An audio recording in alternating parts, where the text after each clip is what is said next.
Welcome to Athens Tonight. I'm your host, Hostius, and tonight we will be talking to the tragic Greek hero Oedipus. Thanks for coming onto the show, Oedipus. Thanks, Hostius. It's great to be on this show tonight. After your real father, Laius, heard the prophecy that his son would kill him, he abandoned you in the woods. You were adopted and raised by the king and queen of Corinth. Do you still view Corinth as your original home? Yes, I do, since that was where I grew up and that was where I was raised. In fact, not knowing that I was adopted was the ironic twist that made me leave Corinth in the first place. I did not want to fulfill the prophecy foretold by the oracle, so I left my adoptive parents, hoping to avoid killing who I believed was my true father. Plus, my adoptive father never left me in the woods to die to the wolves either. So that was a bonus. The prophecy foretold that you would be your father's killer, and then you would bed with your mother. Would you have not killed your father had you known what lay in store for you?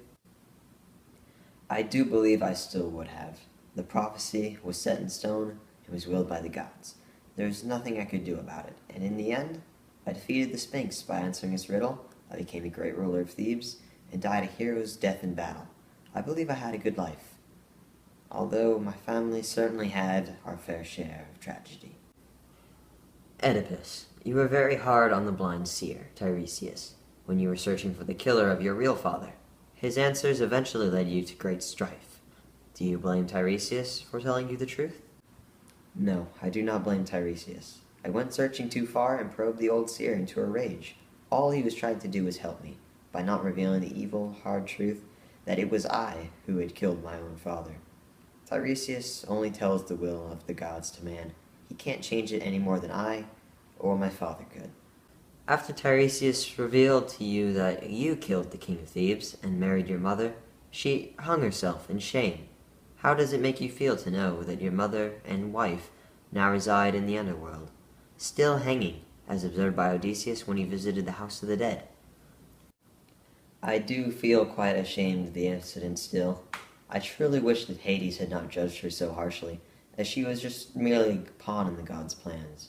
But I cannot help but feel that the blame rolls onto my father, Laius, as well. He read too far into a very vague prophecy, but alas, so did I. What do you think the Greek people can learn from your now famous story? I think that they can take out of it that if you spend your life worrying over what you don't want to happen, you may just force what you don't want to happen upon yourself. We see this twice in my tale, with my father doing away with me to save himself, only to have set me on my path to eventually murder him instead. And I myself looked too much into a prophecy and forced it upon myself, when I mistakenly left Corinth for good, thinking that it was my native lands the prophecy warned me not to return to. Oedipus, thank you very much for your time. And thanks to you, Hostius, for having me. It was an honor to be able to share my tale with you and answer your questions. And from all of us here at Athens Tonight, thank you, and good night.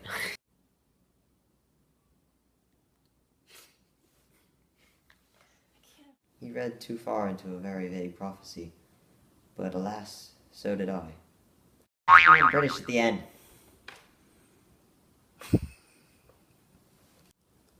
3, 2, 1. 3. Did you start it? Oh, Yes.